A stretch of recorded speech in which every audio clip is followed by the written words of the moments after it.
हर हर महादेव। जय भोलेनाथ। दोस्तों, आज हम लोग जानेंगे श्रावण मास के 11वें दिन की महात्म की कथा, 11वें अध्याय की। आज की कथा में हम लोग जानेंगे रोटक तथा उदुम्बर व्रत का वर्णन। सनत कुमार बोले, हे देव, श्रावण मास के 12 के सभी व्रतों को मैंने आपसे सुनाया, किंतु आपके वचनामृत का पान करके मेरी तृप्ति नहीं हो रही है। हे प्रभु, श्रावण के मास के समान अन्य कोई भी मास नहीं है, ऐसा मुझे प्रतीत होता है। अतः आप तिथियों का महात्म्य बताइए। ईश्वर बोले, हे सनत कुमार, मासों में कार्तिक मास श्रेष्ठ है, उससे भी श्रेष्ठ माघ कहा गया है, और उससे भी श्रेष्ठ बैसाख, और उससे भी श्रेष्ठ मार्गशीर्ष, जो श्री हरि को अति प्रिय है।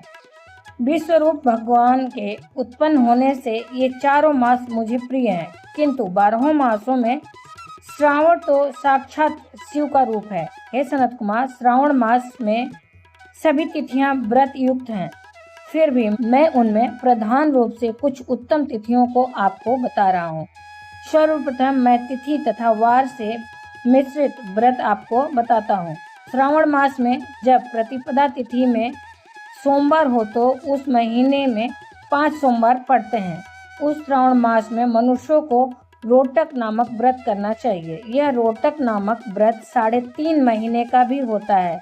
यह लक्ष्मी की वृद्धि करने वाला होता है तथा सभी मनोरथों की सिद्धि करने वाला होता है।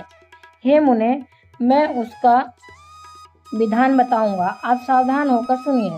श्रावण मास के शुक्ल पक्ष में प्रतिपदा तिथि को जब सोमवार हो तब विद्वान प्रातः काल यह संकल्प करें, मैं आज से आरंभ करके रोटक व्रत करूंगा। हे सुश्रेष्ठ, हे जगत गुरु, मुझ पर कृपा कीजिए।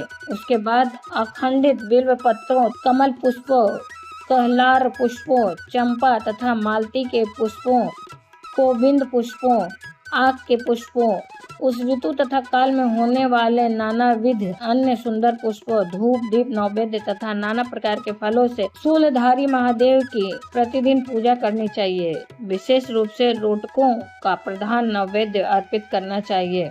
पुरुष के आहार प्रमाण के समान 5 रोटक बनाने चाहिए। बुद्धिमान को चाहिए कि उनमें से 2 रोटक ब्राह्मणों को दे, 2 रोटक का स्वयं भोजन करे और 1 रोटक देवता को नैवेद्य के रूप में अर्पित करे। बुद्धिमान को चाहिए कि शेष पूजा करने के अनंतर अर्घ्य प्रदान करे।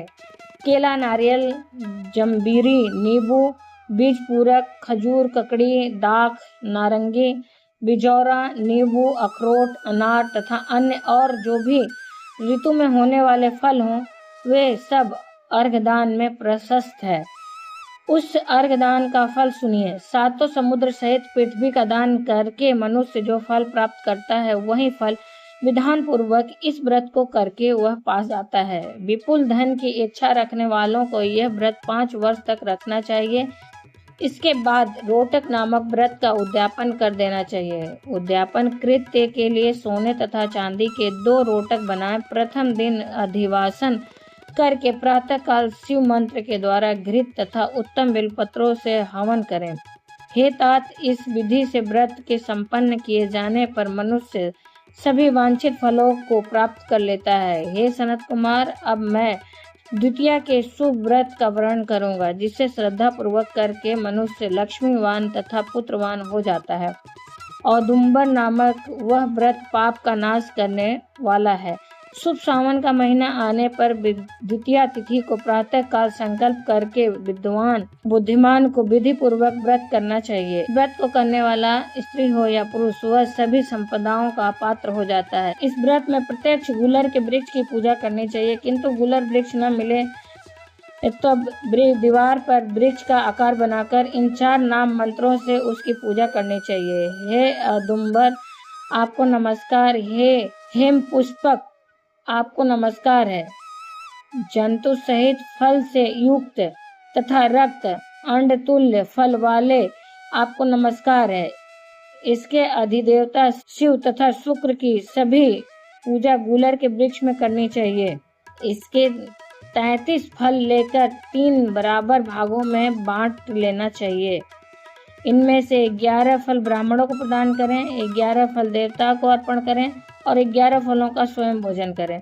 उस दिन अन्न का आहार नहीं करना चाहिए। शिव तथा शुक्र का विधिवत पूजन करके रात में जागरण करना चाहिए। हे तात, इस प्रकार 11 वर्ष तक व्रत का अनुष्ठान करने के बाद व्रत की संपूर्णता के लिए उद्यापन करना चाहिए। सुवर्ण में फल, पुष्प तथा पात्र सहित एक गूलर का वृक्ष बनाएं और उसमें शिव तथा शुक्र की प्रतिमा का पूजन करें। उसके बाद प्रातःकाल होम करें। गूलर के शुभ, कोमल तथा छोटे छोटे 108 फलों से तथा गूलर की समिधाओं से तिल तथा घृत सहित होम करें। इस प्रकार होम कृत्य समाप्त करके आचार्य की पूजा करें। उसके बाद सामर्थ्य अनुसार 100 अन्यथा 10 ब्राह्मणों को भी भोजन कराए।